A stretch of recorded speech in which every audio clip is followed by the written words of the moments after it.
இதை தட்டிவிட்டு செல்லாதே. நற்செயல் நன்மை சேனலை சப்ஸ்கிரைப் லைக் செய்து முழுமையாக பாருங்கள். வாழ்க்கையில் சோர்வு வந்தாலோ, தோல்வி நம்மைச் சுற்றி நெருங்கினாலோ, ஒரு பெயர் நம்மை உள்ளுக்குள்ளிருந்து எழுப்பும். அந்த பெயர் முருகன்.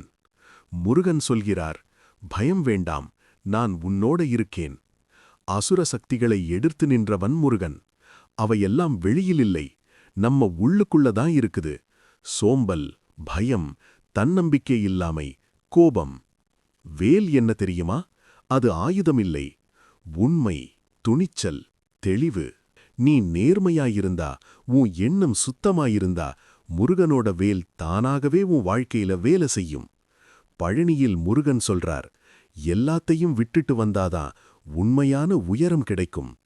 அகந்தையை விட்டா அமைதி வரும், பொறாமையை விட்டா வளர்ச்சி வரும், பயத்தை விட்டா வெற்றி வரும். நீ தனியாயில்ல, உன் முயற்சிக்கு பின்னாடி முருகன் நிற்கிறார். இன்று ஒரு தீர்மானம் எடு. என்னால முடியாதுன்னு சொல்லாத. முருகன் இருக்கார், நான் முயற்சி பண்ணுவேன்னு சொல்லு. அப்போ பாரு, உன் வாழ்க்கை எப்படி மாறுதுன்னு. வெற்றி உன் கையில் இல்லை, ஆனா முயற்சி